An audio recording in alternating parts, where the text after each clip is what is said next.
총선도 그렇고 대선도 그렇고 아직 시간이 많이 남았습니다만 정치권에서는 다음 선거의 화두를 마치 복지로 정한 것처럼 복지 논쟁 벌써 뜨겁습니다. 민주당이 무상급식에 이어서 무상의료, 무상복지에 이르기까지 이른바 무상 시리즈를 들고 나오자 한나라당은 이런 것이 망국적인 포퓰리즘이라며 강력히 공격하고 나섰고 민주당은 여기에 대해서 또다시 이것이 시대 정신이다 이렇게 맞서고 있는 상황입니다.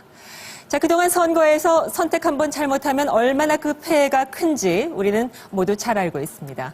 특히 이것이 일회성 공약이 아니라 두고두고 미래 세대까지 영향을 미칠 복지 정책이라면 유권자인 우리가 공부를 해서라도 제대로 선택할 준비를 해야 되지 않을까요? 그래야만 과연 누가 나라를 흥하게 할 복지를 말하는지, 과연 누가 나라를 어렵게 할, 망하게 할 수도 있는 복지를 말하는 것인지 가려낼 수 있지 않겠습니까? 그래서 마련했습니다. 백전의 끝장 토론, 앞으로 90분 동안 여러분과 함께 이 문제를 생각해 보겠습니다. 무상급식, 무상의료, 무상보육.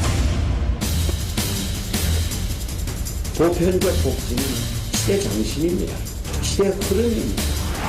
민주당이 발표한 3대 무상복지 정책을 두고 정치권 싸움이 가열되고 있다. 2021년도 서울특별시 예산안은 가결됐음을 선포합니다. 무상복지 시리즈 중에서도 가장 뜨거운 감자인 무상급식. 서울시는 시행을 앞두고 갈등이 장기화되고 있는데 망국적 무상 쓰나미를 지금 이 순간 수도 서울에서 막아내지 못한다면 급기야 오세훈 시장은 주민 투표를 제안. 학생들의 밥 한 끼를 둘러싼 정치권 공방이 더욱 뜨거워진 상황.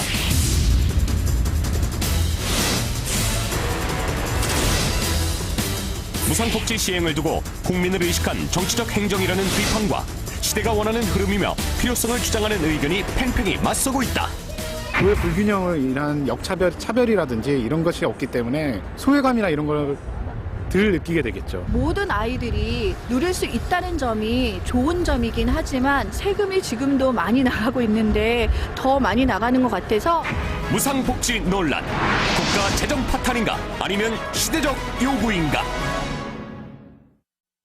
네, 한나라당은 한나라당대로 민주당은 민주당대로 서로 상대 당이 주장하는 것처럼 하면은 나라가 어려워질 것처럼 심하게 말하면 나라가 망할 것처럼 얘기를 하고 있는 상황입니다. 그렇기 때문에 바로 유권자인 우리가 정신을 똑바로 차리고 무엇이 문제인지 그 맹점을 들여다봐야 되기 때문에 백전의 끝장토론 오늘 저희가 특별히 생방송으로 집중적으로 생각해 보도록 하겠습니다.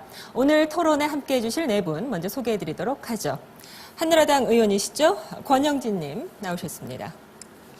네, 민주당에서는 안민석 의원 자리하셨습니다. 한국경제신문 경제연구소 소장이시죠. 정규재님 모셨습니다. 네, 반갑습니다. 네, 복지국가 소사이어티 대표십니다. 이상희님 자리하셨습니다. 네 분 모두 감사드리고요. 저희가 오늘 생방송으로 진행되면서 시청자 여러분들의 의견을 반영하기 위한 방안으로 트위터를 통해서 여러분들의 의견 듣고 있습니다. 과연 무상복지 논쟁이 망국적인 포퓰리즘인지 아니면 이게 국가를 위해서 국민을 위한 것인지 여러분의 의견을 보내주시면 저희가 방송 중에 중간중간 소개해드리도록 하겠습니다. 생방송으로 진행됩니다. 9시 31분입니다. 토론평가단이 어떤 생각을 갖고 계신지 먼저 의견을 알아보고 토론은 본격적으로 시작해보도록 하죠. 토론평가단 여러분께 우선 이거 하나 여쭤볼까요? 무상복지 이러면 어떤 생각이 드세요? 네, 손을 번쩍 드셨어요. 어떤 생각 드세요? 나만 누리던 것을 함께 누리는 것이라 생각합니다. 나만 누리는 것을 함께 누린다. 예, 무상복지 하면은 어떤 느낌이세요? 나의 비용 분담은 어떻다고 생각하세요? 네.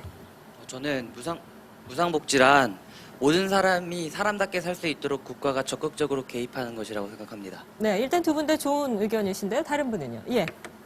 무상복지란 혼자만 씩씩 달리는 게 아니라 코너를 힘들게 돌고 있는 사람과도 손 붙잡고 같이 힘차게 달릴 수 있는 거라고 생각합니다. 네, 일단 세 분 의견 들어봤을 때는 무상에 대해서 이런 느낌을 드리는군요. 이걸 잘 참고하셔서 오늘 전문 패널 여러분들이 토론을 진행해 주셔야 될 것으로 보입니다. 저희가 토론평가단 여러분께 이 무상복지가 우리 국가에 어떤 영향을 미칠 것으로 보십니까? 먼저 의견을 여쭤봤거든요. 선택하신 결과를 먼저 보고 토론 진행해 볼까요? 자, 보여주시죠. 무상복지를 하게 되면 국가 재정 파탄으로 장기적으로 볼 때 큰 재앙이 될 것이다 라고 보시는지, 아니면 이것이 시대 정신이기 때문에 타당하다고 보는지. 네, 20대 20. 일단은 같은 의견으로 나눠지시네요. 토론을 진행해서 들어보면서 과연 이분들의 의견이 또 어떻게 바뀌는지, 또 시청자 여러분께서는 어떤 생각이신지 한번 알아보도록 하죠. 자, 일단 토론평가단에서도 얘기가 나온 것처럼 무상하니까 상당히 좋은 인상의 개념을 갖고 계신 것으로 나왔고요. 저희가 사실 이 토론 시작하기 전에 여론조사를 해봤습니다. 전국 19세 이상 성인 남녀 1000명에게 여쭤봤을 때 무상복지를 어떻게 생각하십니까? 찬성이 51.4%로 나왔고요. 반대가 35.2%, 잘 모르겠다 13.4%로 나와 있는 상황입니다.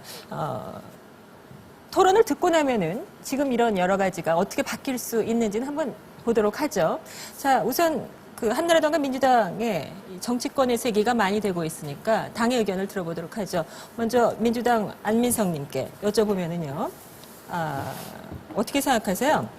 지금 무상복지는 시대정신이다 이렇게 먼저 밝히고 나왔고 무상복지 시리즈가 나오지 않았습니까? 무상복지가 시대정신이라는 게 무슨 근거시고 무슨 뜻이신가요? 먼저 이 논의가 네. 민주당에서 촉발을 시킨 게 아닙니다. 네. 그 이명박 대통령께서 이미 대통령 후보 시절에 무상 보육을 2012년까지 실현하겠다고 공약을 하셨습니다. 네. 같은 맥락에서 대학생들 반값 등록금을 실시하겠다고 말씀하셨습니다. 이미 이 무상복지 공약은 이미 이전 시기부터 되어 왔던 것이죠. 그런데 이번에 저희 민주당에서 이야기하는 무상의료까지 단지 범위와 폭을 좀 더 넓혔을 뿐이라는 걸 미리 말씀을 드리고요. 저는 최근에 가장 그 베스트셀러인 그 마이클 샌달의 정의란 무엇인가, 그리고 그들이 말하지 않는 23가지, 이런 인문학 서적들이 왜 이렇게 베스트셀러가 되는지 이 우리 시대를 둘러싼 배경을 한번 볼 필요가 있는 것 같습니다. 2008년 그 금융위기 이후에 우리를 둘러싸고 있는 신자유주의 질서에 대한 커다란 의문점을 우리가 가지기 시작을 했습니다. 그리고 우리가 살아가는데 왜 이렇게 팍팍해지는가, 그리고 기본적으로 교육과 보육, 그리고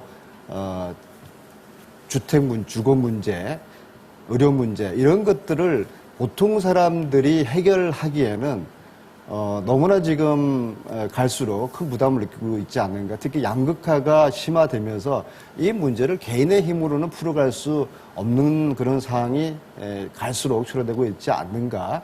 이런 시대적인 상황, 그리고 저출산, 우리가 1.15명이라는 세계 출산 아주 최저 국가, 이런 그 위기를 우리가 보면서 이런 문제들에 대한 국가 사회적인 새로운 패러다임이 필요하다.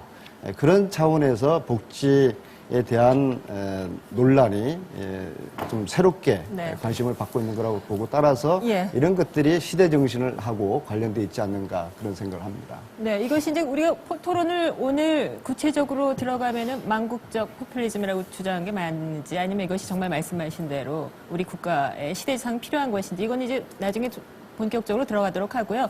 일단 시대 정신에 대해서 설명을 하셨어요, 민주당에서. 그리고 이것은 이미 이명박 대통령이 먼저 시작한 것이다라고 얘기를 하셨으니까, 한나라당은 왜 이것이 무상은 지금 세금 복지다 이러고 나오신 거 아니에요? 어떤 것인지 말씀 좀 해주시죠. 시대 정신이 아니라 낡은 구시대 정신이죠. 동서고금의 역사가 이미 증명을 하고 있습니다. 지금 2차 세계대전 이후로 정말 왜 한나라당이 포퓰리즘이라는 게 다른 것이 아닙니다. 국가의 정치 지도자나 국가 경영자가 국가의 미래, 또 후배 세대들까지를 내다보면서 국가의 미래를 보면서 경영을 하고 정책을 펼쳐야 될 텐데, 그것은 도외시 한 채 앞에 있는 선거에서 권력을 잡기 위해서, 표를 얻기 위해서 우선 달콤한 인기 영합적인 선심성 공약을 남발하는, 그게 이제 포퓰리즘이거든요. 2차 세계대전 이후에 수많은 유럽의 국가들, 그리고 남미 국가들이 이런 정책을 취했습니다. 정치적 포퓰리즘의 대표적인 사람이 우리가 아르헨티나의 페론 정권입니다. 이 페론 정권이 출범하기 전에 아르헨티나는 세계 5위에서 7위 경제대국이었습니다. 페로니 집권해서 대중인기정합적인 정책을 펴면서 아르헨티나 어떻게 됐습니까? 영국, 요람에서 무덤까지라는 복지정책 펼쳤습니다. 그리고 나서 영국이 76년도에 국가부도 사태 IMF를 맞았습니다. 복지 혜택을 늘려야 되는 것은 맞습니다. 그러나 그것은 자기 경제 범위 내에서 해야 되는 것이고, 그리고 어떻게 부자들에게까지 공짜밥을 먹지 않아도 되는 아이들에게까지 세금으로 공짜밥을 먹이고, 그리고 자기 돈으로 병원 갈 수 있는 사람에게까지 병원비, 입원비, 그리고 진료비 무료로 해주겠다. 이런 거는 혹세무민하는 정책이라고 봅니다. 그래서 지금 제가 한 가지 예를 들게요. 세상에는 공짜가 없고, 그리고 재원에는 한계가 있다. 이것은 무상복지를 반대하는 사람이 한 얘기가 아닙니다. 무상복지를 공약으로 내세우고 있는 민주당의 김효석 의원이 어제 말씀하신 겁니다. 그리고 또 하나 들어볼까요? 표를 아무리 얻으려고 해도 실현 가능한 얘기를 가지고 국민들에게 다가가야지, 실현 불가능한 얘기를 하게 되면은 재정의 혼란만 일으킨다. 이 얘기도 민주당의 강봉균 의원이 한 얘기입니다. 예. 민주당 내에서도 생각이 있는 사람들은 이것이 실현 가능성도 없고 재정만 흐트릴 거고, 그래서 저는 민주당이 솔직해야 된다고 봅니다.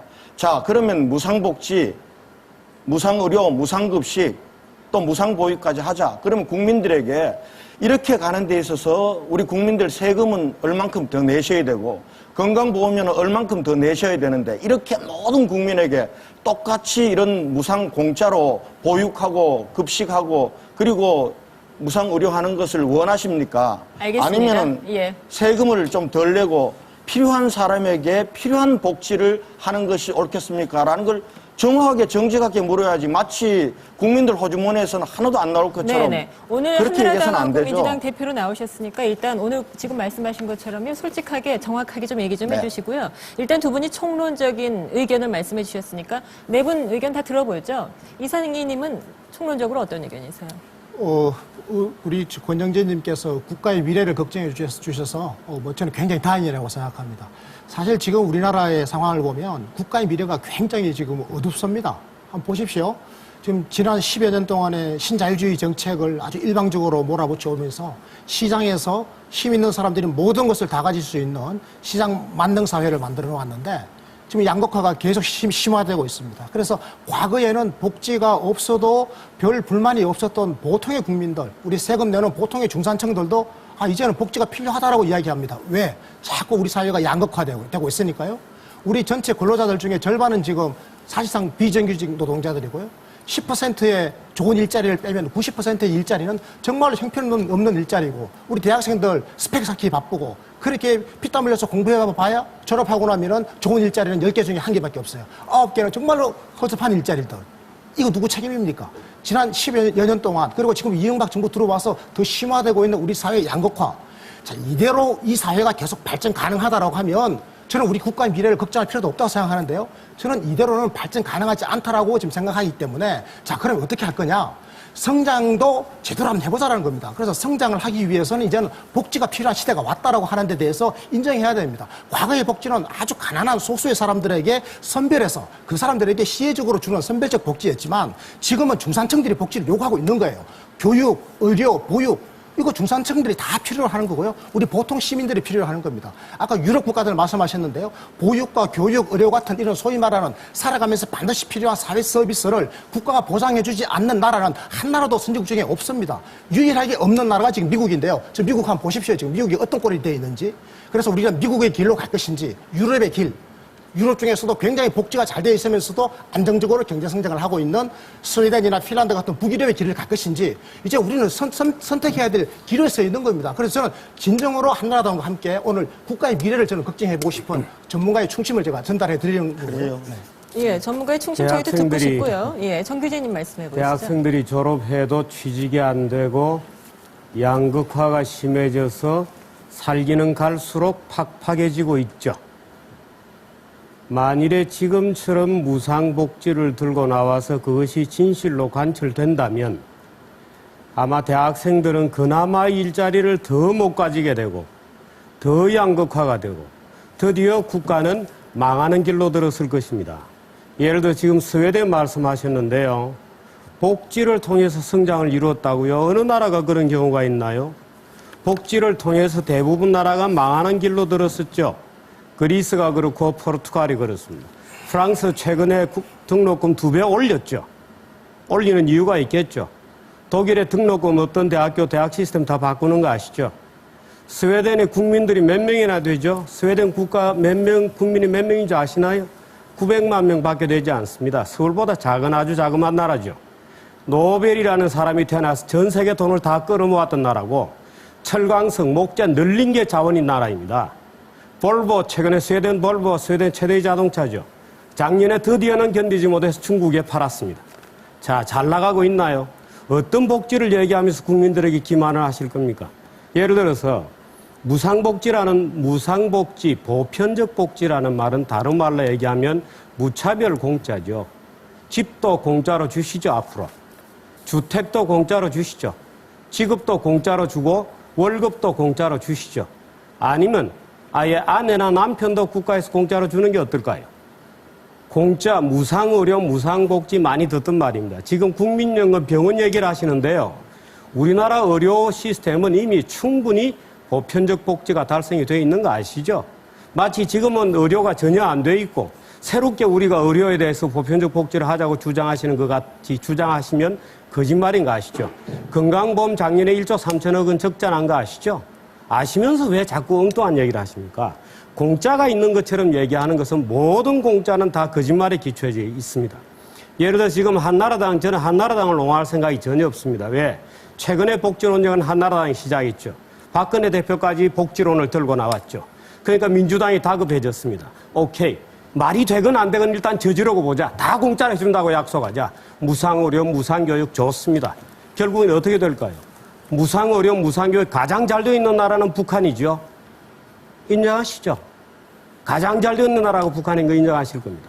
결국 그렇게 가는 것이죠. 어느 나라가 복지제도 가지고 성장을 이뤄낸 나라가 있나요? 그렇지 않습니다. 인생은 고단한 것이죠. 인생은 고단한 것을 인정을 하는 선에서 국민들을 설득하고 경제를 살려야지 고단한 인생에 뭔가 천국 같은 게 있을 거라고 얘기하는 것은 다 정치적 뇌물이거나 사회적인 뇌물이죠. 옛날에 이승만 대통령 시절 초기에 우리나라 해방되고 얼마 되지 않은 시절에 선거할 때마다 고무신 나눠줬죠. 그 당시 국민들은 너무 가난했기 때문에 고무신 한쪽에도 표를 찍어줬습니다. 지금 한나라당과 민주당이 경쟁적으로 이제 공짜로 다 해주겠다라고 해서 국민들에게 뇌물을 먹이는 것이죠. 어떻게 그것을 두고 볼 수 있나요? 네, 지금 이 복지라고 전부 얘기를 하시는데 복지에 지금 이름이 다 붙었어요. 형용사가 뭐 역동적, 한국형, 창조적 다 붙었어요. 좋은 건 다 갖다 붙였는데 이거 조심해야 되는 거 아닌가요? 그래서 지금 복지 하는데 어떤 복지신지 구분해서 말씀하셔야 될 것 같아요. 이렇게 하시죠. 지금, 지금 말씀하신 민주당에서 사실과 다른 부분에 있어서 일단 제가 좀 일단 정리를 말씀하십시오. 하겠습니다. 예. 우리 지금 말씀하신 내용 중에서 사실과 다른 부분이 있어요. 저희들이 어느 날 갑자기 이 복지 논쟁을 하는 게 아닙니다. 저희들이 지난 10월 3일 날 전당대회를 거치면서 보편적 복지라는 것을 당의 공식적인 입장으로 채택을 했습니다. 그에 따라서 무상교육, 무상보육, 무상의료 이 지금 구체적인 준비를 하고 있는 거기 때문에 어느 날 갑자기 박근혜 의원보다도 저희들이 더 미리 민주당의 당론으로 채택했다 이 사실을 말씀드리고요. 누가 먼저 했다는 건 사실 중요한 게 아닌 그렇죠. 것 같고요. 이 논쟁은 지속적으로 되어 왔던 네. 것이고요. 그리고 성장과 복지를 대립적인 개념으로 생각을 해서는 안 됩니다. 마치 그러니까 성장이라는 것은 차의 엑셀이고 복지라는 것은 브레이크입니다. 차가 엑셀과 브레이크가 연속적으로 진행되면서 차가 움직이듯이 성장과 복지는 그런 엑셀과 브레이크의 개념이고 상호 보완적이고 함께 보충적인 그런 개념이기 때문에 이 부분을 갖다가 너무 오늘 논의해서 성장이냐 복지냐 그렇게 이분법적으로 나눠서 말씀하는 것은 좀 곤란합니다. 이분법적 사고를 이렇게 여쭤볼게요. 지금은 성장이냐 복지냐 논쟁하는 게 아니에요. 지금 민주당에서 무상급식 들고 나올 때도 제가 사실은 교육과학기술위원회입니다. 그동안 민주당 의원들하고 저희하고 머리를 맞대서 했을 때 우리가 지금 공교육이 무너지니까 지금 고등학교 졸업하면 100명 졸업하면 82명이 대학으로 가는 사회입니다. 우리가 이것도 비정상적인 사회예요. 그런데 대학 가는 게 모든 사람들의 열망과 목표가 되어 있습니다. 그런데 학교가 무너지니까 학교에서 공부해서 대학 가는 경쟁이 안 생기니까 어디를 갑니까? 학원 가고 돈 있는 사람들은 과외 받고 돈 더 많은 사람들은 고액과외 받지 않습니까? 그러면 돈이 없는 애들은 어떡합니까? 돈이 없는 애들은 그러면은 계층 간의 교육 격차가 대물림 되는 거 아닙니까? 그래서 어떻게 하면 사교육을 주기려면은 공교육을 살려야 된다. 공교육을 강화하려면 평준화 틀리에서 어떻게 해야 되냐? 아이들이 지금 한 30명이 한 반에 있다고 치면은 다 소질과 자질과 이런 적성이 다른 아이들을 한 반에서 공부를 시킨단 말이에요. 그러면은 이걸 아이들이 좀 수준에 맞게 수준별 이동 수업도 하고 그리고 교과 교실제도 하고 다 찬성하시잖아요. 이렇게 되려면 그리고 또 시대가 이제 창의적이고 토론적인 수업을 요구를 하고 있습니다. 옛날처럼 콩나물 시루 교실에서 주입식 교육으로는 안 된단 말이에요. 그러려면 학급당 인원수도 줄여야 될 것이고 그리고 교사 1인당 학생 수도 줄여야 된단 말이에요. 그 민주당 의원들조차도 교사 수를 늘리자, 빨리 학급당 학생 수를 우리 선진국형으로 가져가자 이렇게 해서 그 얘기를 했어요. 찬성이에요. 그러면은 정말 이렇게 가야 계층 간의 교육 격차가 교육 격차로 대물림 되지 않지. 어떻게 갑자기 어느 날 갑자기 선거를 앞두니까 무상급식을 들고 나온 거예요. 부자든 가난한 아이들은 관계없이 지금 무상급식이 전혀 안 되고 있는 게 아니에요. 지금도 기초생활수급 대상자, 차상위 계층, 농어촌 학교까지는 무상급식을 하고 있는 겁니다. 그런데 거기에 대놓고 중산층 또 범위를 넘어서 뭐 차별이다, 공짜밥 먹이면 아이들이 상처를 입는다 그러면서 전부 들고 나온 거예요. 저는 저게 어디까지 갈까? 그래도 무상급식 문제는 합리적으로 좀 조정을 하면 되지 않을까 했는데 이제 또 선거를 내년 총선 대선 앞두고 나와서는 무상의료라고 합니다. 그리고 무상보육도 100% 하겠다고 합니다. 제가 한 가지 여쭤볼게요. 그 다음에 또 뭐 나올 겁니까? 무상주택 나올 겁니까? 다음 대선에서는?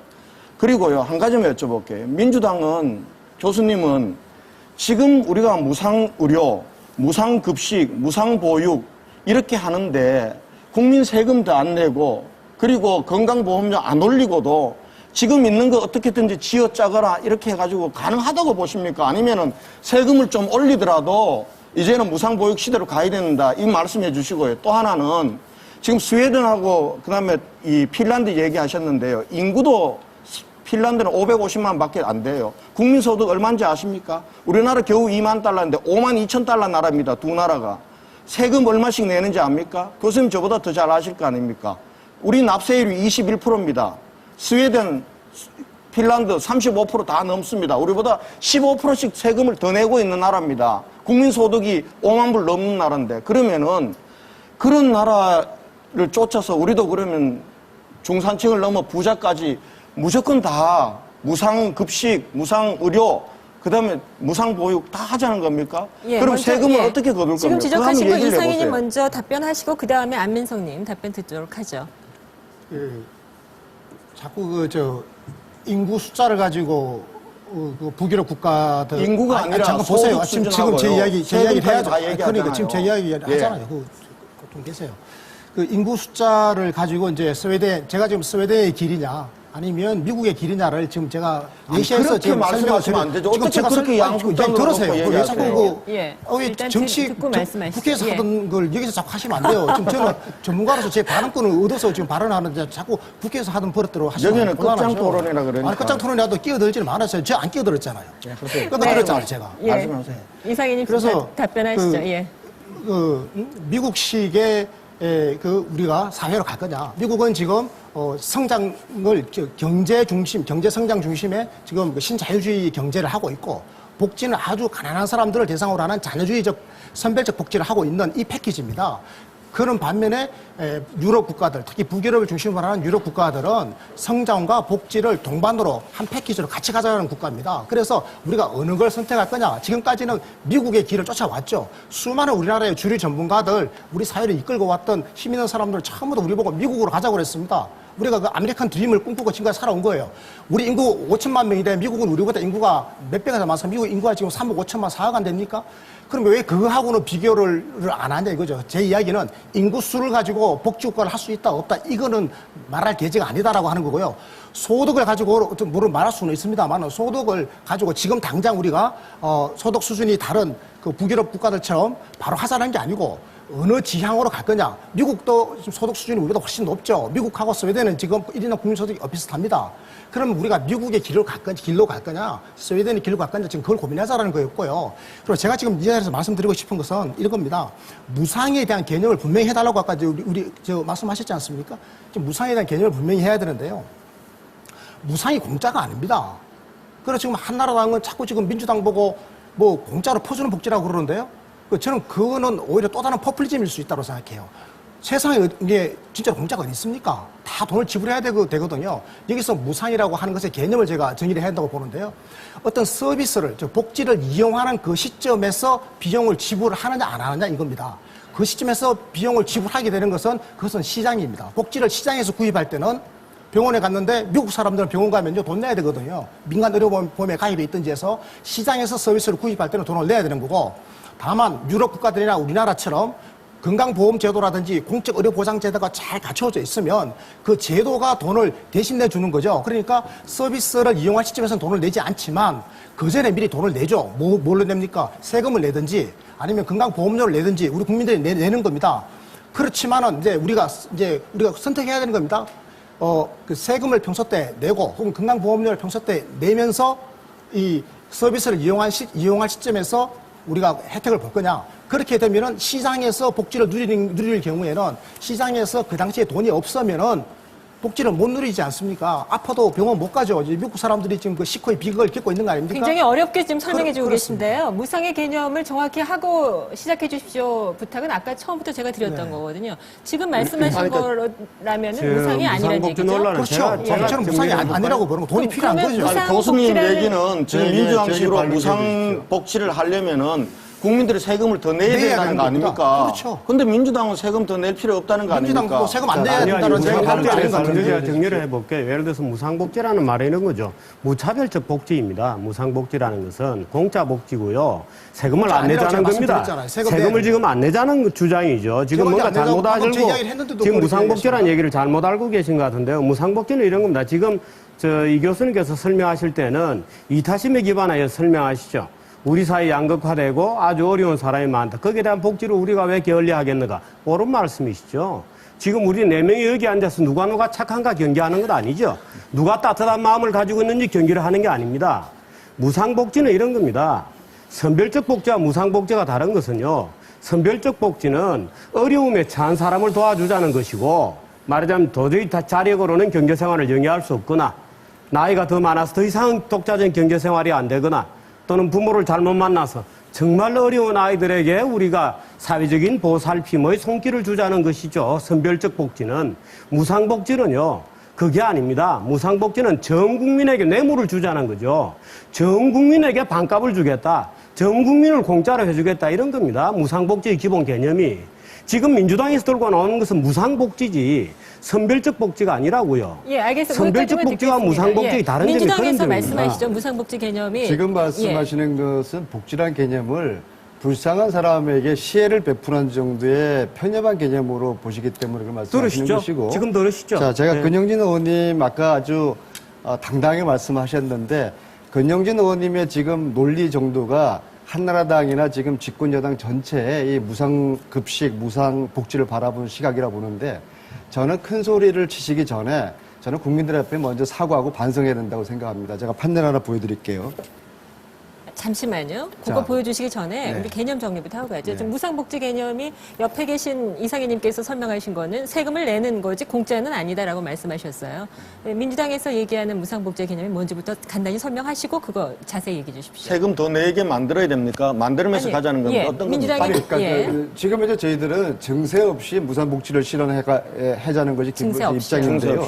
이 논의는 사실 저는 개인적으로는 증세 없이 무상복지를 실현할 수 있다는 그런 이야기도 저는 과대포장된 것이고 또한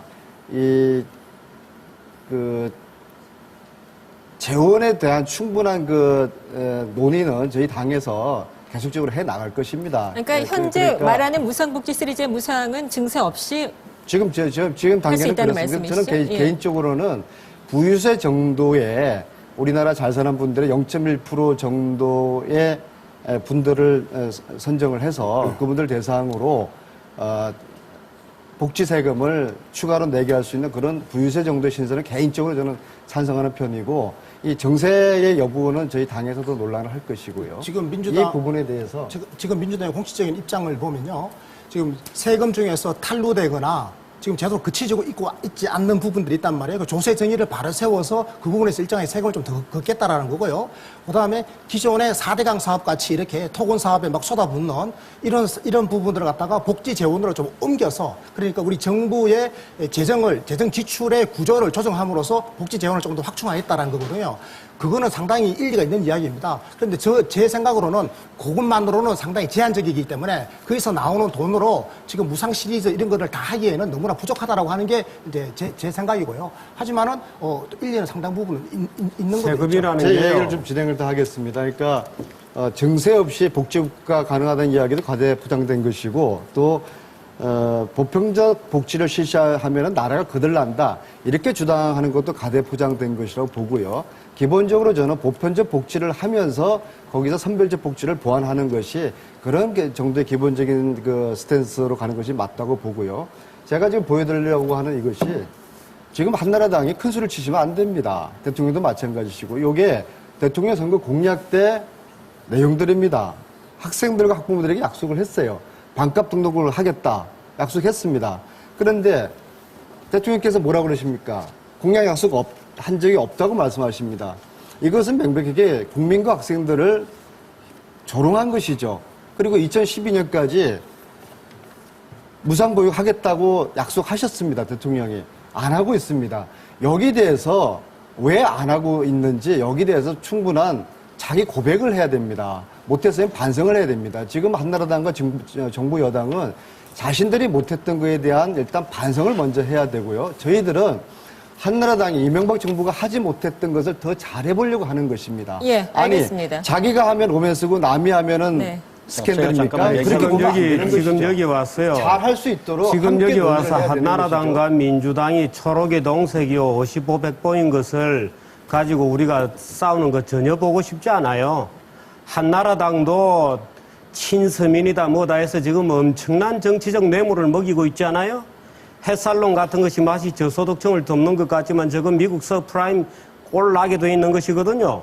말하자면 3년 후, 4년 후에 너희들이 신용불량자가 되든 말든 일단 인기 영합 정책으로 가고 있는 겁니다. 그래서 여기 오셔가지고 한나라당보다 우리가 낫다든지 민주당보다 우리가 낫다든지 하고 싸우면 정말 웃기는 얘기고요. 예를 들어서 지금 얘기하신 스웨덴 복지 모델을 얘기하시는데요. 지금 얘기하시는 스웨덴 복지 모델은 20년 전입니다. 최근에 스웨덴 감세 엄청나게 하고 있는 거 아시죠? 개인 소득세 72%에서 50%까지 다 내렸고요. 법인 소득세 50%에서 30%까지 내린 거 다 아시죠? 청년 실업률 25%라는 거 아시죠? 우리나라보다 청년 실업률이 3배 이상 된다는 건 왜 얘기 안 하시죠? 그 나라가 마치 복지로 잘 먹고 잘 사는 것처럼 얘기하면서 대학교 졸업해봤자 청년 실업률 취직이 안 돼요. 스웨덴 대학교 51개, 50몇 개 있는데요. 실업자 공원이라고 부릅니다. 졸업하면 저 일자리가 없기 때문에. 왜 그런 건 같이 얘기 안 하시죠? 스웨덴 복지 모델 거기에 천국이 있나요? 천국 존재하지 않습니다. 스웨덴 복지 모델로 가는 게 아니고 여기서 자칫 잘못하면 지금 이명박 정부 들어서 국가 부채가 노무현 당시보다 22%나 늘었습니다. 노무현 당시에는 국가 부채가 연율 7.3% 속도로 늘었는데요. 이명박 정부 들어서 국가 부채가 10% 이상 지금 매년 늘어나고 있습니다. 그래서 이명박 정부도 전혀 잘한 게 없는데 예를 들어서 지금 상태로 가면요. 여기 지금 방청객에 앉아있는 분들 대개 20대가 많으시죠. 20대는요, 나중에 일자리 없습니다. 이런 식으로 가면. 이런 식으로 복지 퍼보면 전부 뭡니까? 그 결국에는 채무라 할 거 아니에요? 국가 빚질 거 아닙니까? 이 국가분 누가 갚습니까? 여기 앉아 계신 분들 다 갚아야죠. 도대체가 양심이 있으면 그런 얘기 하시면 안 됩니다. 젊은 사람들한테 거짓말하고 조금 일반 보통 국민들에게 마치 모든 것이 다 될 것처럼 거짓말하고 나중에 이 젊은 애들이 어떻게 빚 갚습니까? 지금 국가 부채도 빚을 갚을 수 있다 없다 말이 많은데 나중에 국가 부채 지금 이 상태로 지금 민주당이 주장하는 무상복지 또는 한나라당이 국가빚이 지금 엄청나게 늘리고 있거든요. 왜? 민주당이 그거 치고 나올까봐. 한나라당 할 만큼 갔어요. 그럼 민주당은 이제 더 할 게 없으니까 이제 다 공짜로 해주겠다고 나선 겁니다. 이런 식으로 가면요. 지금 민주당의 무상복지가 아니고 한나라당의 복지만 하더라도 2050년도 그러니까 지금 여기 앉아있는 20대가 앞으로 예를 들어서 50대가 되어서 가장 왕성하게 경제생활을 하던 시점에는 조세 부담률이 50%나 돼요. 지금 조세 부담률이 20%입니다. 조세 부담률 50% 돼요. 일자리 없습니다. 예, 알겠습니다. 여기까지만 듣고요. 지금 전문 패널 여러분들의 의견을 들으면서 아마 기존에 내가 갖고 있던 생각과 다를 수도 있었을 겁니다. 여러분들의 의견이 어떤 것인지 좀 들어보죠. 들어보시니까 무상복지에 대해서 어떤 생각을 갖고 계시고 여기에 대해서 어떻게 하는 것이 국가를 위해서 좋다고 생각하시는지 시민토론단 여러분 의견 좀 들어볼까요? 어느 분 먼저 말씀해 주시겠어요? 예. 네, 저도 그 매력 있다 생각하거든요. 무상이라는 네. 그 단어를 싫어하지는 않는데 네. 이렇게 대책 없이 보육까지 0세에서 5세까지 만약에 놀이방을 보내지 않아도 돈이 나온다. 근데 그 돈이 진짜 아까처럼 그냥 무상이면 너무 기쁠 거 아니에요. 어디서 내려온다더니 아니면 국회의원들이 다 돈을 내놓는다든지. 네. 그렇지 않다는 거죠. 우리 남편한테 20%가 뜯겨요. 근데 그게 더 푹 들어가는 날이 올 수도 있다는 것 때문에 저는 이제 반대 입장이에요. 무상이 진짜 무상이 아니기 때문에 반대다. 네. 예. 다른 의견 있으세요? 네. 그 사실 복지라는 게 사회 정책 중에서 그 국민들의 생활권에 가장 밀접하게 연관되어 있는 부분 아닙니까? 그 국민들에게 무상으로 복지를 한다는 것은 그 국민들에게 정말 공정한 그런 그 평등한 권한을 주겠다는 의미인데, 근데 권영진 의원께서는 공짜밥이라는 표현을 쓰셨는데, 사실 그 공짜밥이라는 의미가 저희 학교 안에서는 무엇이든 평등이라든가 그리고 교육이 이루어지는 곳입니다. 근데 지금 의무 교육을 시행하고 있지 않습니까? 근데 그 학생들에게 그 교육은 시행하고 있으면서 최소한의 그 저희의 그 권리라고 해야 되나요? 그 먹을 것에 대해서는 어째서 그 차별을 부여할 수가 있는 것인지, 그러니까 그것은 그냥 배 채우기를 위한 그 결과를 보고는 그렇게 말씀하실 수가 있지만은 과정이 더 중요한 거 아닙니까? 지금 이 의견을 제가 아니요, 지금 말고요. 조금 이따 논의하실 때 참고해서 좀 답변해 주셨으면 좋겠어요. 우리가 효율과 평등의 개념에 대해서 좀 설명을 해 주셔야 될 것 같아요. 다른 분 의견만 먼저 수렴하는 차원에서 들어보죠. 예. 계속 그 무상급식 말씀하시면서 점진적 성장을 말씀하시고 계시거든요. 근데 과연 이 복지 예산이라는 게 사실 자칫 보면 낭비성이 다분할 수도 있는 예산이거든요. 그런데 이 예산을 지금 무상급식을 함으로써 뭐 사실 말로 무상이지만 무상도 아니죠. 사실 세금으로 하게 되는 거죠. 그거를 이제 2012 말씀하셨던 것처럼 총선, 대선 이거에 이제 유념을 해서 계속 정치적으로 국회가 된다는 게 참 저도 아쉽고요. 저도 이제 고등학생인데 이제 대학생이 되고 이제 일자리 창출해서 이제 저도 이제 그 성장에 있어서 제가 그 세대가 될 텐데 이제 과연 이 젊은 그 청소년들에게 과연 이 세태가 어떻게 전달될 것이지 이제 그것도 문제가 네. 정치적으로 이용되고 있다 이렇게 생각하시는 건가요? 예. 네. 자꾸 세금 재정 이런 얘기가 많이 나오고 네. 있는데요. 우리나라는 전체 세금의 7% 정도를 복지에 사용하고 있는 걸로 알고 있어요. 하지만 OECD 국가 평균적으로 쓰는 세금의 양을 보면 전체 세금의 20%가량을 사용하고 있습니다. 이런 세계적인 흐름과 이런 면을 봤을 때도 저는 점진적으로 자꾸 복지 쪽으로 늘려야 한다고 OECD 생각합니다. 국가에 비해서 우리 복지 비중이 너무 적다는 건데 그건 또 저쪽에 사실 말씀이 있을 것 같아요. 단순 비교가 될 수 없다라고 얘기하는 의견도 있고요. 네.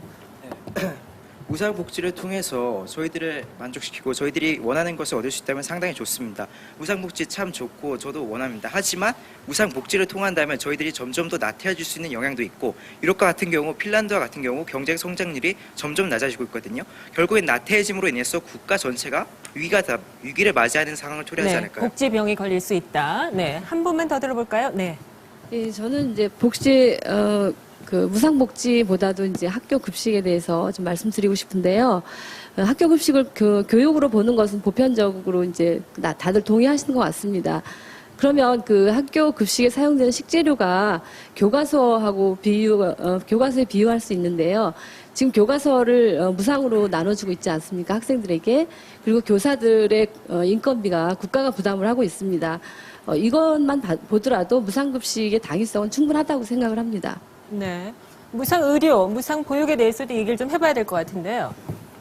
네, 저는 충분히 우리 간단히 해주세요. 우리 예. 아이들의 급식이라든지 의료비를 낼 수 있는 우리 연령대거든요. 네. 또 다른데 정말 노인복지라든지 그 인프라를 구축할 만한 게 많은데 이거를 너무 강조하는 거에 대한 건 반대 의견이 있는 거죠. 예, 알겠습니다. 시민토론단 여러분 의견 여기까지만 듣도록 하고요. 전문 패널 여러분께서 저희가 잠시 그 중간에 전하는 말씀을 듣고 토론을 계속 이어가야 되는데요. 지금 시민토론단에서 나온 의견과 관련해서도 전문가 여러분께서 아마 보충 설명해 주시거나 보충 의견 피력해 주실 것이 있을 줄로 압니다. 이 부분과 관련해서 본격적인 논의는 잠시 후에 전하는 말씀을 듣고서 계속 진행하도록 하겠습니다. 백지연의 끝장 토론 지금 생방송으로 전해드리고 있는데요. 지금 시각이 10시 7분입니다.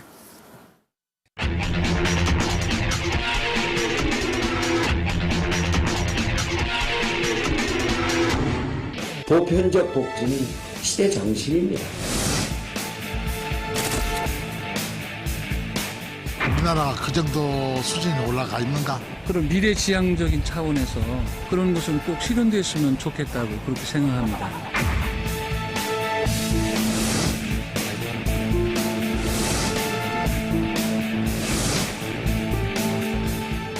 이제 실시하자고 다 통과된 건데 왜 그러나 저도 약간 이해는 안 되거든요. 저는 빨리 실시가 다 됐으면 좋겠어요. 차라리. 복지 예산이 급식으로 다 들어가면 그 교육의 질 떨어지는 것은 어떤 걸로 하겠습니까? 저는 학부모로서 진짜 분개합니다. 아이들끼리 다 알아요. 엄마 쟤는 그거 받는 애래.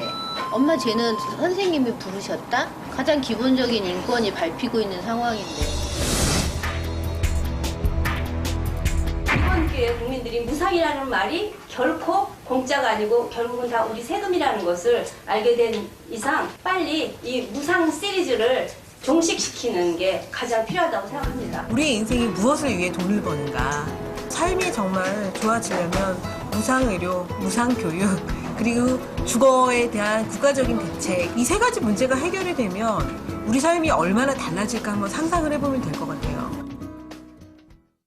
네, 전문 패널 여러분들의 의견 계속해서 들어보죠. 우리 시민토론단 여러분께서 질문도 많이 나왔고요. 그 의견도 포함해서 또 아마 내 진영에서 듣기는 잘못 이해하고 있기 때문에 저런 의견이 나온다라고 생각하신 것도 있으실 거예요. 그것도 역시 말씀해 주시고 결국 아까 말씀하실 때 증세 없이 가겠다.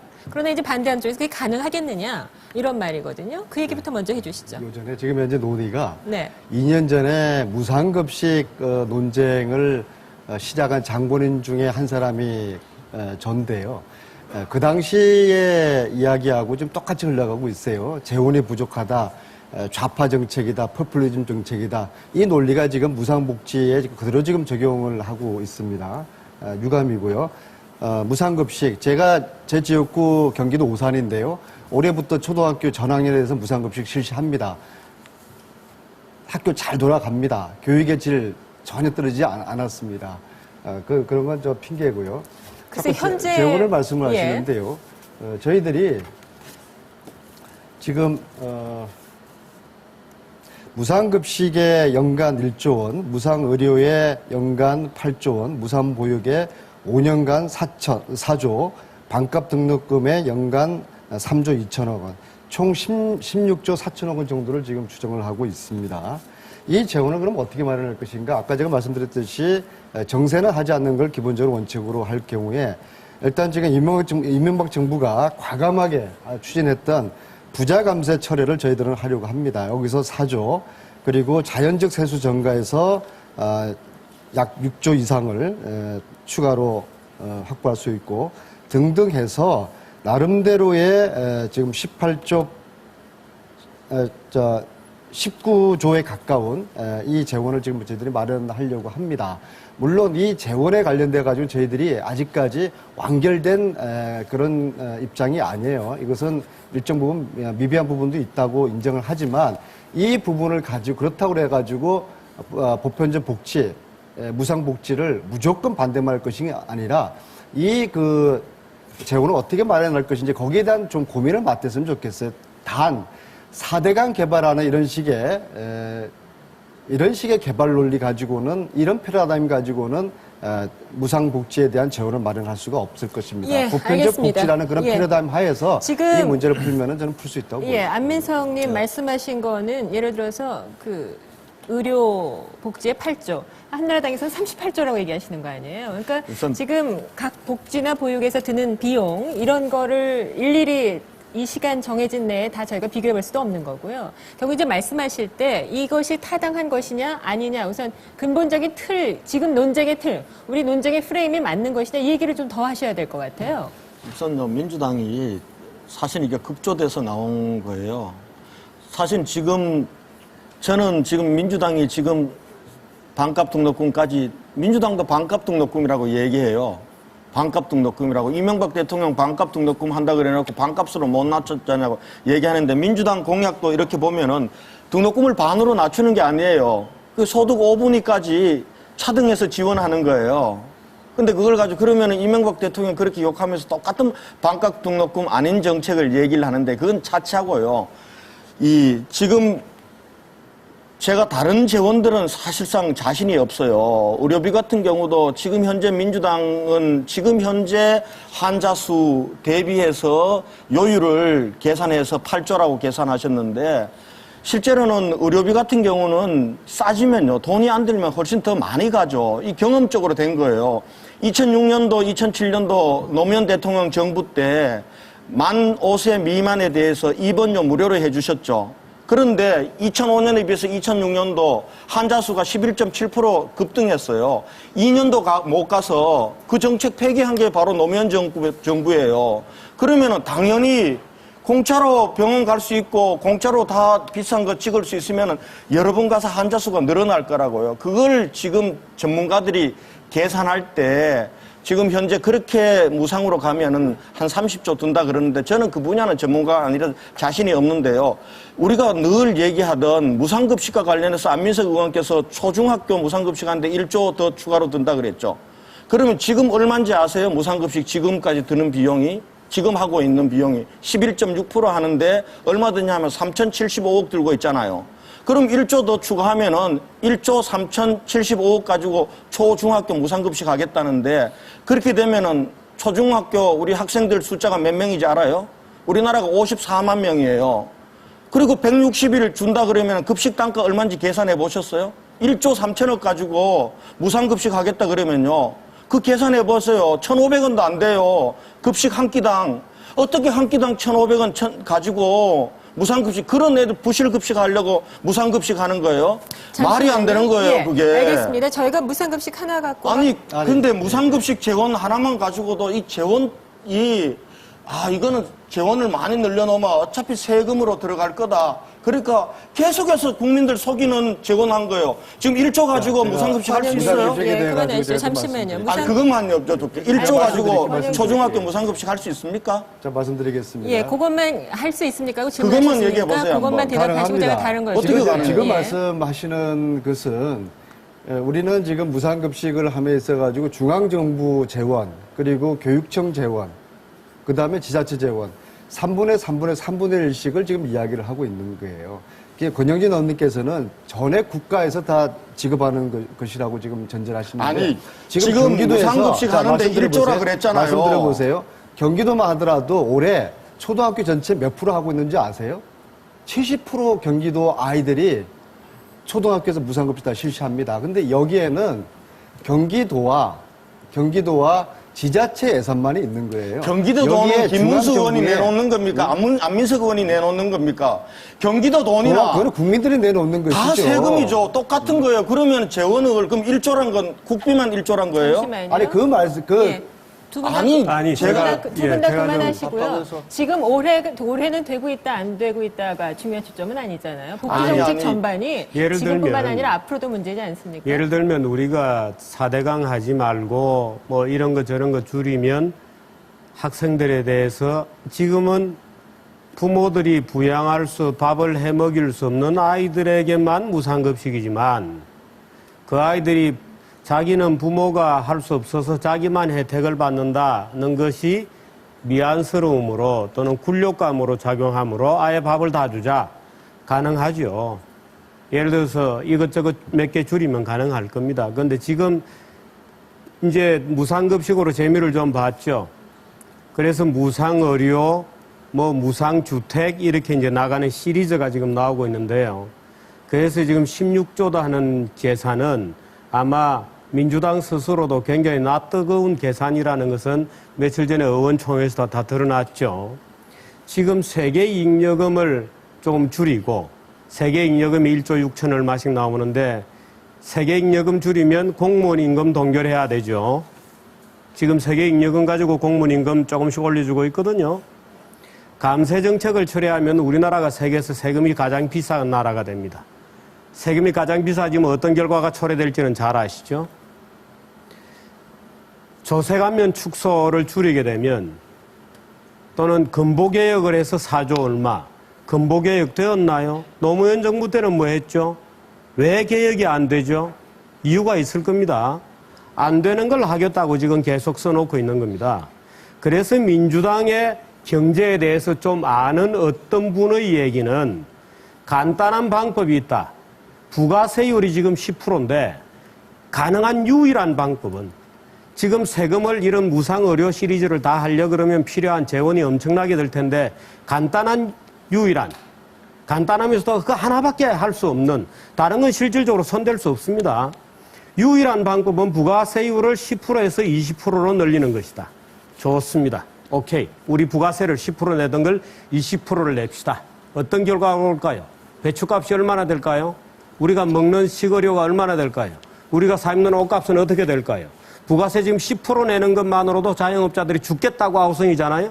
모든 자영업자들 지난 1년 동안에 50만 명이 실업자가 되었습니다.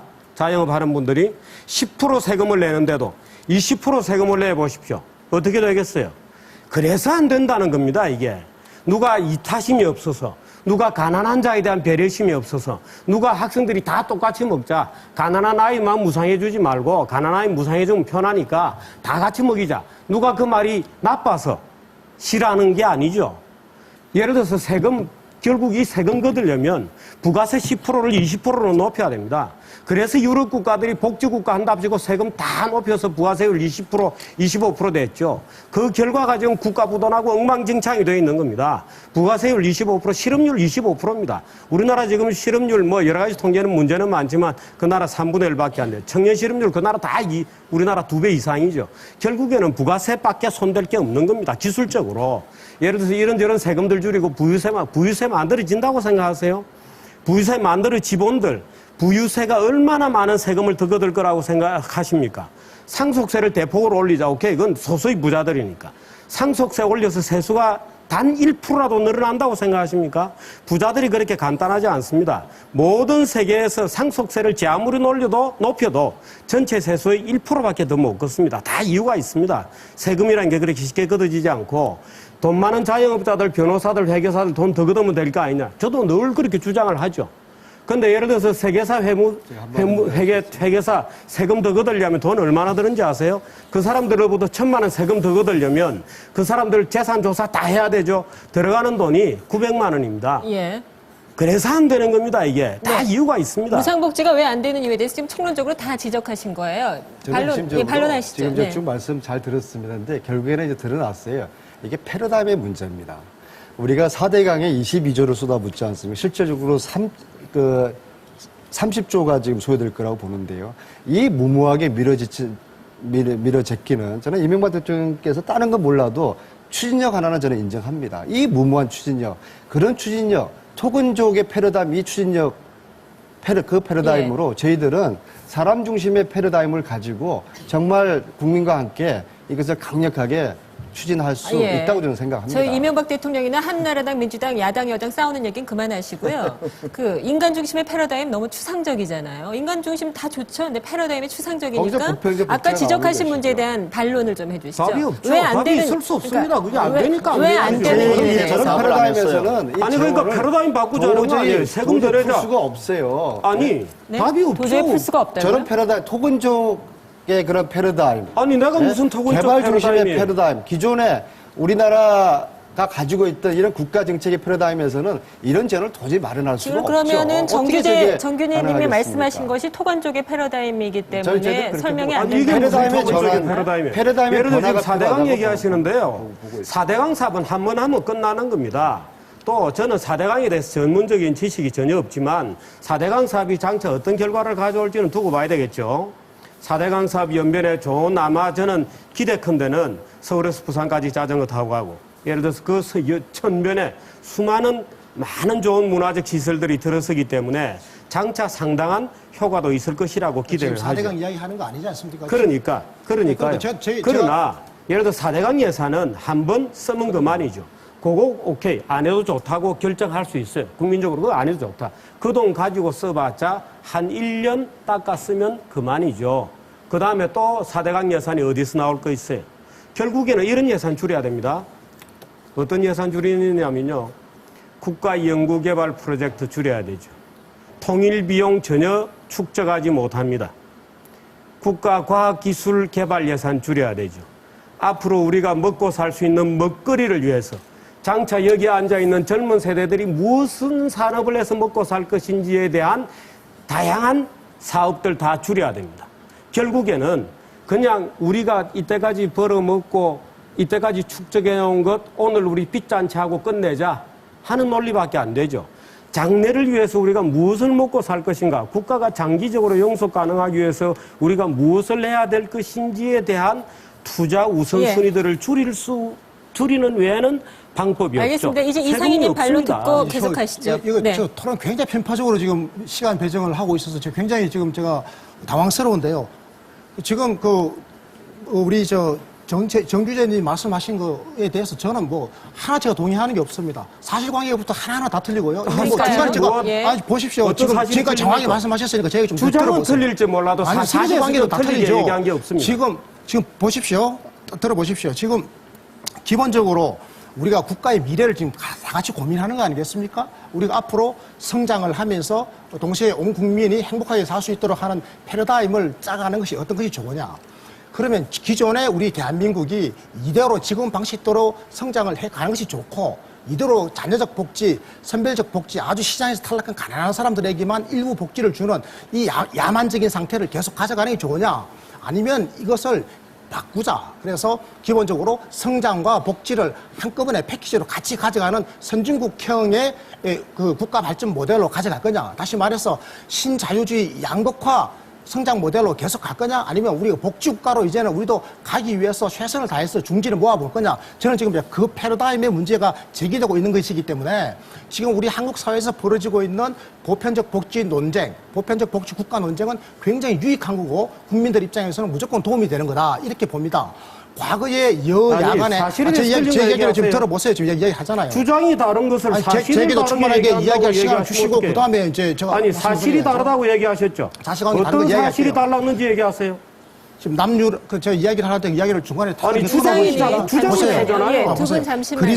주장이 다른 것은 내가 인정을 하지만 말씀하실 때 시간을 편파적으로 배정한다고 하셨는데 시간 편파적으로 배정하는 거 전혀 없고요. 지금 토론하실 때 이쪽이 잘못됐다고 하셨으면 잘못된 것에 대해서 적시해서 말씀해 그리스나 주세요. 남유럽이 망한 게 복지 때문에 망했다고 그랬고요. 그렇습니다. 그래, 그리스나 남유럽이 망한 게 복지 때문에 망한 게 아닙니다. 어떤 요인 때문에 망했죠? 복지 때문에 망한 게 아니고요. 그런 여러 가지 종합적인 요인이고요. 저희들이 지금 하고자 하는 복지, 지금 민주당에서 이야기했던 그 무상 소위 말하는 복지 패키지라고 하는 것은 사람이 태어나서 사망할 때까지 일생을 살아가면서 누구나 반드시 필요로 하는 서비스들입니다. 태어나면 출산 서비스가 필요하고 보육, 교육, 그다음에 아프면 어르신들을 돌봐줘야 되는 의료, 이런 것들은요, 누구나 반드시 필요로 하는 사회 서비스이고, 이 사회 서비스는 굉장히 많은 일자리를 만들어내는 것이고, 또 사회 서비스를 통해서 사람의 질이 높아지고 사람이 똑똑해지기 때문에 인적 자본의 수준이 높아지는 겁니다. 그래서 유럽 선진국들은 기본적으로 사회 서비스에 대해서 보편적으로 투자하는 이런 노력은 누구나 해왔던 거고요. 이런 노력을 비교적 잘한 나라들이 북유럽이고 또 중국 유럽이고, 그리고 이런 노력들을 제일 못한 나라들이 남유럽 국가들이고, 대표적으로 그리스 같은 나라, 이태리, 스페인 같은 나라들이 그런 나라들입니다. 그래서 안 했다 이거죠. 복지를 하긴 했지만은 돈 나눠주는 복지를 많이 했는데 거기는요, 국민연금이라든지 실업급여는 굉장히 후합니다. 그 대신에 지금 하려고 하는 교육이라든지 의료 서비스라든지 노인요양 서비스 같은, 그리고 가족 서비스, 아동 서비스, 무상 보육, 이런 데 대한 투자가 굉장히 적어서 실제로 남유럽 여성들은 가정에서 애 보고 어른도 돌보는 일에 굉장히 많이 종사하고 있어서 가족 복지에 많이 의존을 하는 우리나라와 비슷한 지금 아주 후진적 복지 행태입니다. 그런 것들 다 따져보셔야지 무조건 복지비 비용이 우리보다 많다라고 해서 그게 잘못됐다 이렇게 이야기하고 그것 때문에 나라 망했다라고 이야기하는 것은 굉장히 그거는 오버하는 거다라고 제가 말씀을 드린 거고요. 그리고 아니, 저는 제가 아니 얘기한 보십시오. 것 중에 제가 지금 사실과 다르다는 거 얘기해 사실과 보세요. 다르죠. 지금 우리나라 제가 말씀드렸지 않습니까? 아까 사실과 다르다고 아니 얘기했던 거. 그것은 주장이 다른 것이고요. 저는 전혀 그렇게 주장하지 않았거든요. 스웨덴의 실업률이 우리보다 더 높다라는데 대해서 저는 동의하지 않고 있고요. 25%입니다. 스웨덴 실업률이. 청년 실업률이 25%예요. 아이고. 아니 스웨덴 우리나라도 그런 식으로 따지면요. 우리나라 그런 식으로 아시죠? 따지면 25% 넘습니다. 아니, 계산을 그렇게 하시면 안 되죠. 그런 식이라니요. 제가 이 문제를 좀 교수님, 정리를 제가 한번 해볼게요. 하나 여쭤볼게요. 우리 이렇게 서로가 말이 확인하고 되는 가는 걸로 사실을 얘기해야지. 한번 해보십시다. 지금요, 지금 계속 얘기하실 자꾸 때 자기 얘기만 하니까 네. 디베이트가 안 되는 거예요. 제가 아까 안민석 의원한테 제가 민주당에서는 지금 4가지 복지를 하는데 16조 든다고 그랬어요. 그런데 제가 무상의료 부분과 관련해서는 제가 정확하게 계산이 안 돼요. 그러나 제가 좀 잘 안다고 하는 무상급식 분야와 관련해서는 지금 1조만 추가로 든다고 얘기했는데 1조 가지고 안 되잖아요. 1조 가지고 할 것 같으면은. 잠시만요. 아까 그 얘기 다 나왔던 건데요. 아 근데 그 답을 안 해주잖아요. 답 드릴게요. 잠시만요. 그거 얘기 다 나왔었던 건데 지금 한나라당과 민주당에서는 내가 아는 얘기, 내가 준비할 수 있는 얘기, 내가 강한 얘기만 서로 하려고 하시는 거예요. 그거 하지 마시고요. 이제 예를 들어서 아까 정 기자님 말씀하신 거에서 지적이 나오셨잖아요. 왜 안 되는지. 그러면 왜 되는지를 말씀해 주셔야 되지 저희가 않을까요? 왜 되는지를 예. 왜 되는지를 아까 이야기해드릴게요. 말씀 나오신 것 중에서 그러니까요. 말씀해 주십시오. 제가 예. 이렇게 설명드릴게요. 태어났어요. 우리가 사람이 태어나죠? 네. 그러면 사람은 누구나 인권이라는 걸 가지고 태어납니다. 그 인권 중에서 굉장히 중요한 부분이 사회권적 기본권입니다. 그 우리 헌법에도요, 사회권적 기본법을 지키라고 되어 있습니다. 그거를 이명박 대통령께서도 최소한 애 키우는 거 보육만큼은 무상보육 하시겠다고 공약까지 했지 않습니까? 저는 그 공약 나왔을 때 진짜 박수 보냈습니다.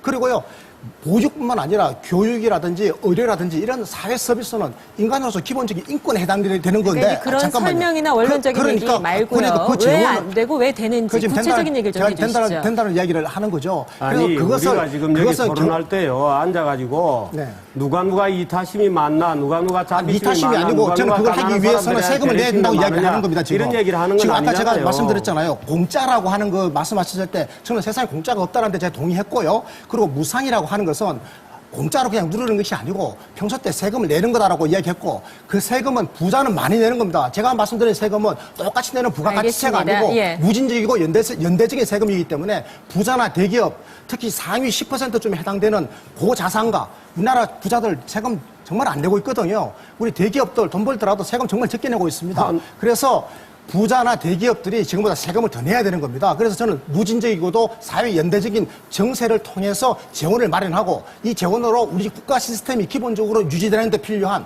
최소한 인간으로서 태어나서 사망할 때까지 기본적인 사회권적 기본권을 누구나 향유할 수 있도록 해줘야 그 사회가 융통성이 강한 사회가 된다고 제가 보는 거죠. 사회적 기본권이 중요하다는 건 이제 우리 모두 다 아는데 그것을 어떻게, 어디까지, 어느 수준까지 이게 지금 답이 안 나오는 거예요. 혼자 정의를 예. 주장하시는데요. 잠시만요. 제가 말씀드릴게요. 지금 예. 세금에 대해서 얘기 드리면요.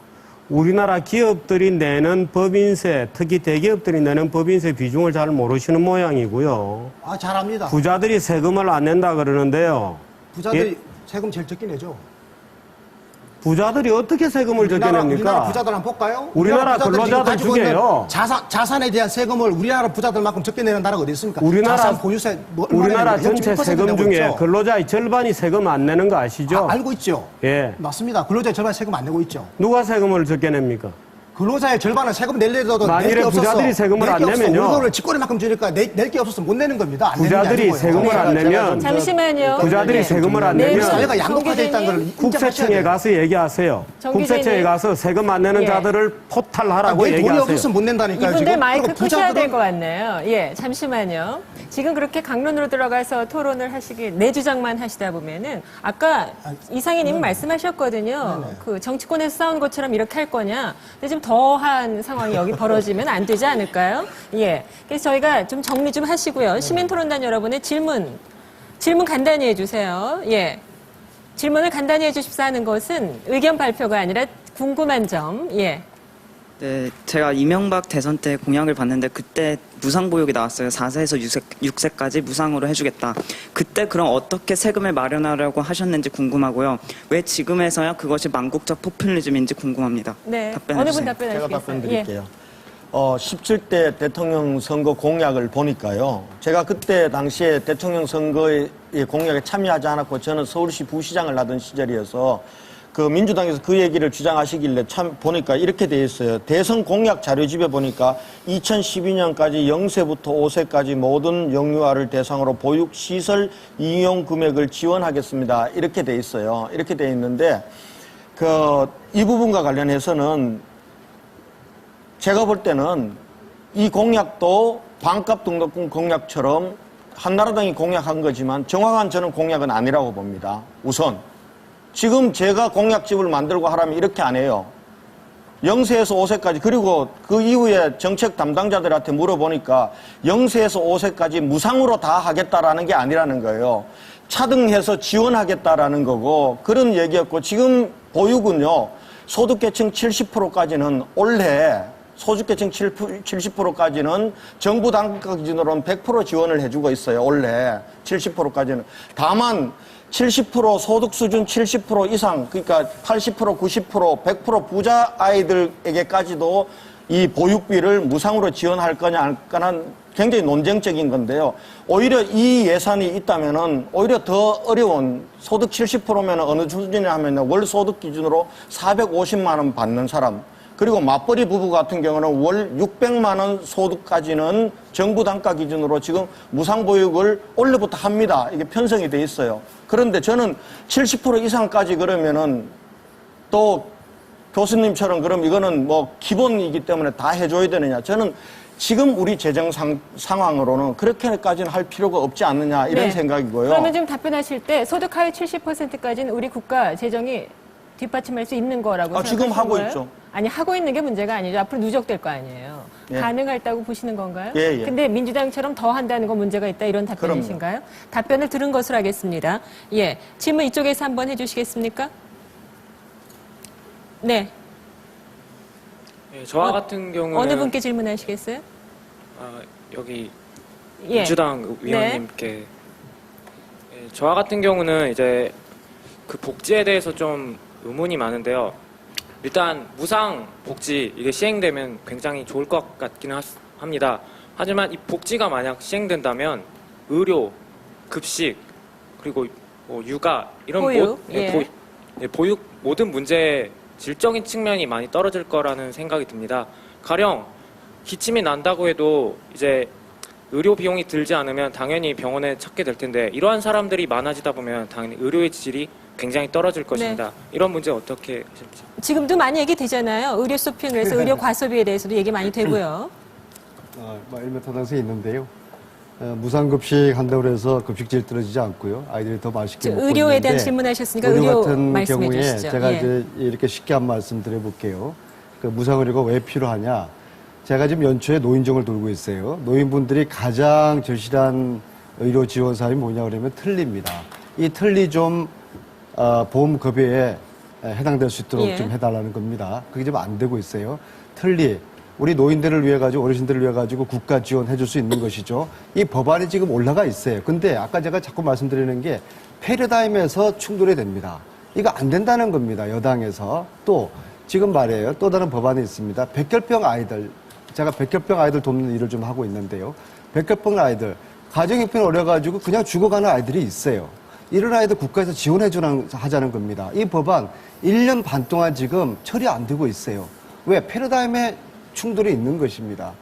어르신들의 노인 틀니, 백혈병 아이들 지원 이런 거 국가가 해줄 수 있는 거 아닙니까? 그런데 안 된다는 거예요. 왜? 패러다임이 틀린 겁니다.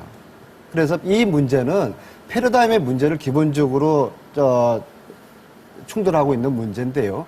그렇다고 그래가지고 이제 이런 이제 오늘 같은 토론회들이 네. 이런 생각의 차이를 좁힐 수 있는 그런 계기가 지금 된다고 패러다임 보고 얘기 계속 하시는데 패러다임은 잘 모르겠고요. 일단 백혈병 또 어르신들 틀니 이런 거 도와주는 건 누가 반대하겠어요? 근데 지금 하고 아마 있어요. 지적이 나오는 반대를 하고 잠시만요. 있으니까 이렇게 얘기하면 될 것 이런 같아요. 기본적인 얘기를 생존에 관련된 그조차도 알겠습니다. 지금 지금 법안이 통과 안 제가 되고 저쪽 있어요. 질문을 대변해드리면 질문 지금 의료질 말씀하셨죠? 예를 들어서 나온 거에 좀 덧붙여서 여쭤보면 고령화나 의료 과소비와 관련해서 의료질이 떨어지면 어떻게 할 것입니까? 그 질문에는 의료질 이전에 예. 그 가난한 사람들이 접근을 못하는 이런 현실 아닙니까? 네. 대표적으로 틀립니다. 네. 이빨은 어르신들의 생존에 관련된 문제예요. 그런 문제도 이것을 어르신들이 되지 않는다. 병원조차도 가지를 못하고 있는 네. 이 열악한 조건이지 않습니까? 그러니까 지금 안민석 의원께서도 얘기하시는 거예요. 무상 의료를 얘기하는 게 아니고 그렇게 가려면은 선별적 의료로 가야 되는 거예요. 의료 지원으로 가야 되는 거예요. 그러니까 어르신들에게 가장 필요한 것이 틀리라면 어르신들에게는 틀리를 제공해주면 되는 것이고요. 근데 그걸 반대하고 있지 않습니까? 근데 그래서 전부 무상의료로 가자는 거예요. 아니, 그러니까 선별적 복지하고 보편적 복지를 대립적인 걸로 보지 마세요. 보편적 복지를 확대해 가면서 선별적 복지를 가지고 보완을 하는 그런 상호 보완 보편적 복지를 확대해 가면서 해요. 이게 대립. 그러니까 제가 볼 때는 계층별로. 예. 지금 저희 생방송이라서 시간 다 됐어요. 10시 38분인데요. 저희도 이거 밤새서 했으면 좋겠네요. 밤새서 했으면 좋겠는데. 근데 뭔가 조금은 잠시만요. 합의점을 찾아가야죠. 예, 밤새서 하고 싶은데 지금 두 분이 합의점 찾으실 수 있는 토론을 안 하셨어요. 그래서 일단 이거 보세요. 무상복지가 왜 논란이 된다고 생각하십니까? 하고 여쭤봤더니요. 가장 많이 나온 게 뭐였냐면 정치적 이해득실 때문에 논란이 된다. 지금 오늘 그거 보여주신 거거든요. 48.7%였습니다. 일단 제언을 들으면서 마무리할 시간이 됐는데 전하는 말씀 잠시 듣고 어떻게 하면은 마무리할 수 있는지 얘기 좀 들어보도록 하겠습니다. 네, 트위터를 통해서 여러분 들어온 의견을 보면은요, 팔로우미 311이라는 분은요, 보편적 복지도 좋고 무상복지도 좋은데, 실현하려면은 재원에 답이 있어야 할 것 아닙니까? 그냥 다 잘 될 것이다라는 식으로 하는 건 다 새빨간 거짓말입니다. 이렇게 말씀하셨고요. 또 한 분은 김재원이 씨라는 분은요, 조건을 애매하게 해서 열등감을 주지 않고 모두에게 평등하다면 무상급식은, 이분은 무상급식에 대해서만 얘기하셨네요. 아무 문제 없이 가능한 일이라 생각합니다. 이런 의견도 주셨습니다. 자, 전문가 여러분들의 토론 지켜보셨는데 아마 지켜보시면서도 토론이 난상이다. 그리고 해답이나 어떤 합의점으로는 전혀 접근하지 못하고 있다라는 답답함을 느끼셨을 겁니다. 진행하는 저도 오늘처럼 이렇게 답답한 날이 없었습니다. 그래서 시간은 다 됐고요. 사실 이런 토론은 밤을 새서라도 하고 싶은 마음입니다만 저희가 생방송 시간은 정해져 있기 때문에요. 오늘 토론에 임하신 네 분의 앞으로라도 이렇게 좀 했으면 좋겠다. 이것이 나의 의견이다. 라는 것으로 제언을 해주셨으면 좋겠습니다. 한 분씩 들어볼까요? 권영진님 말씀하시죠. 네. 저는 우리나라가 저출산 고령화 사회를 탈피하고 하기 위해서 또 양극화 문제를 해결하기 위해서 정말 복지 혜택이 필요한 영역에는 복지를 늘려가야 된다는 전적으로 공감입니다. 그러나 지금처럼 정말 정치권에서 복지 얘기를 할 때는 저는 솔직해야 된다고 봅니다. 우선 민주당도 지금 현재 무상급식도 제가 계산하고 통상적으로 계산하면은 추가로 2조 원 이상이 들어요. 지금 현재 급식 단가 기준으로 보더라도. 근데 친환경까지 한다고 하면요. 제가 보건대는 조만간 급식 단가가 2배로 올라갑니다. 그래야 아이들에게 양질의 무상급식을 할 수 있지 않겠습니까?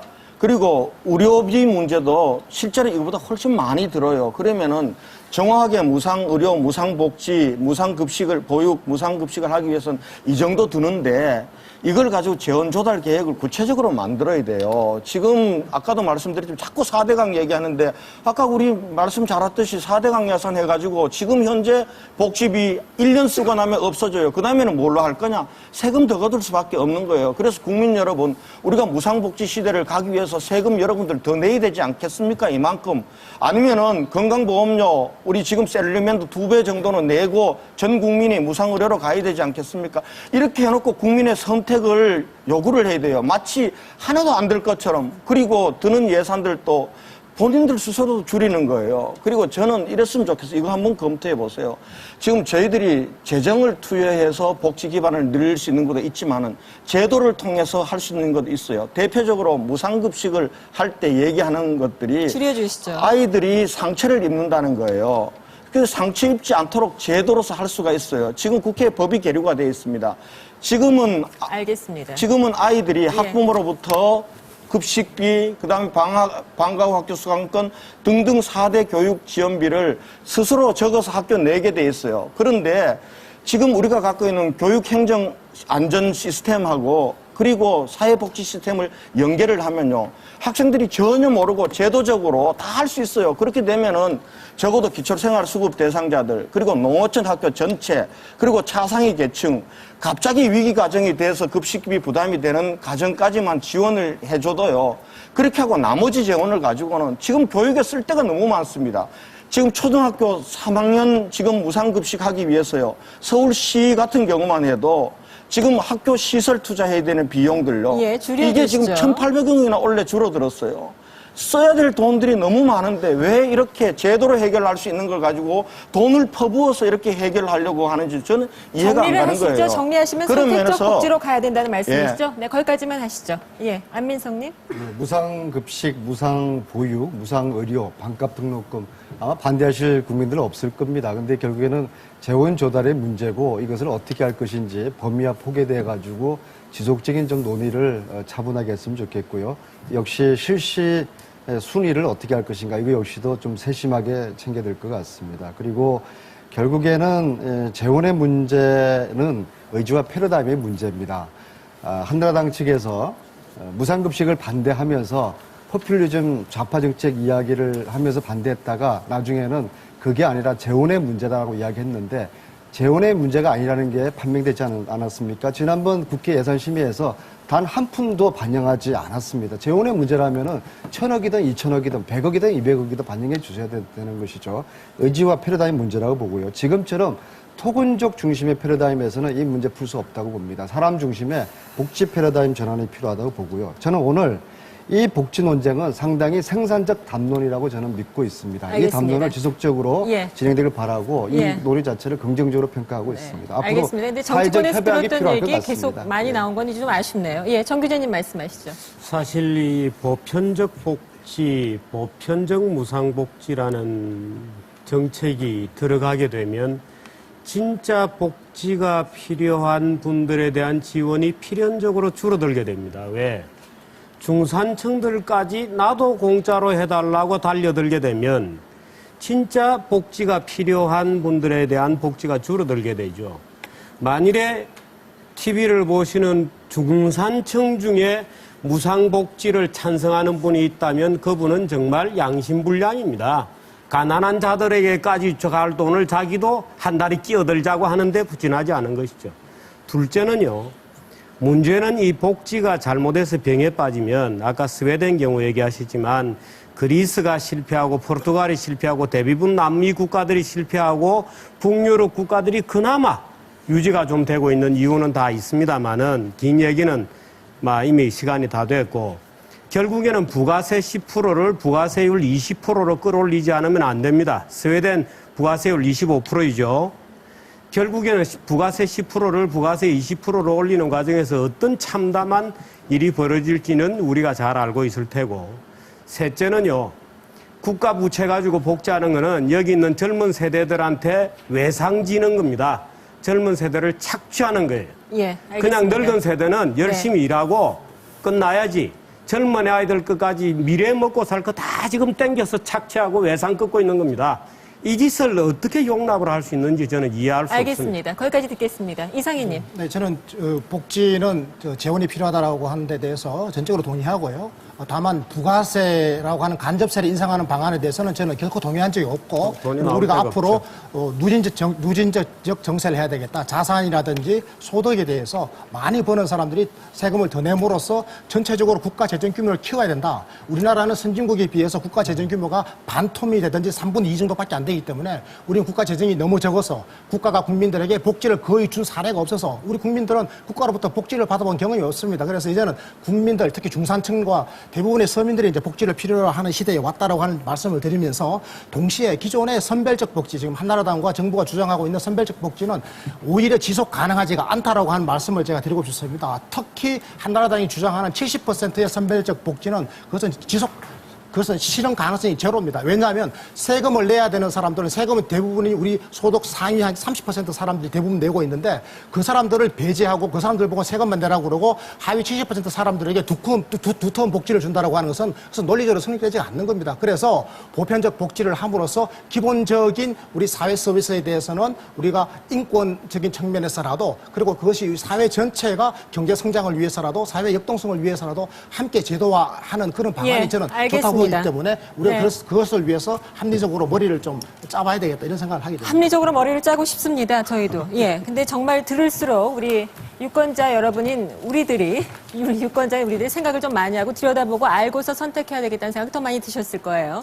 토론평가단 여러분 아까 20대 20이셨는데 지금은 어떤 생각이신지 최종 평가 내려주시죠. 네. 오늘 주제 항상 그렇죠. 예. 항상 합의안이 나오긴 어렵습니다만 이번 주제 역시 내 할 말만 한 주장은 점점 강해지고 근거는 약한 그런 토론이 진행이 된다면 이 문제 아마 해결하기 어렵겠죠. 자, 무상복지라는 것이 재정에 부담을 줘서 결국 재정 파탄을 가져올 것이냐 아니면은 복지라는 개념에서 시대적 정신이기 때문에 무상복지의 개념을 확대시켜 나갈 것이냐. 찬반, 토론평가단은 어떻게 보셨을까요? 아까 처음에 20대 20이었는데 지금 어떤 생각으로 정리되셨나요? 네. 아까 똑같이 시작했는데요. 결국 재정에 부담을 줘서 국가적으로는 어려움을 줄 것이다라는 의견이 27로 늘어났습니다. 물론 토론평가단만의 생각이고요. 이 토론을 지켜보신 시청자 여러분께서는 다른 의견이실 수도 있습니다. 한 가지 분명한 것은 아주 중요한 문제죠. 한두에 영향을 미치고 말 것이 아니라 우리 국가의 백년지 대계 뿐만 아니라 미래 세대 전체의 가장 중요한 역할이기 때문에 아까도 말씀드린 것처럼 우리가 잘 생각해야 됩니다. 60년 전에 한 프루시초프라는 사람이 이런 말을 했죠. 정치는 언제나 똑같다. 어디서든 누구든 똑같다. 강이 없는 곳에도 다리를 만들어주겠다고 하는 것이 정치다. 이런 얘기를 했는데요. 사실 한번 이 생각 해봐야 되지 않을까 싶습니다. 우리 국민들이 유권자들 눈을 크게 뜨고 누구의 정책이 국가를 위한 것이고 누구의 정책이 국가를 어렵게 하는 것인지 지켜봐야 될 때입니다. 과연 누가 없는 강도 있다고 하는지 여러분께서 우리 모두 함께 생각해 봐야 하는 문제 아닌가. 그런 생각을 오늘 더 강하게 하는 토론이었습니다. 빅전의 끝장 토론 이 시간 여기서 마칩니다. 고맙습니다.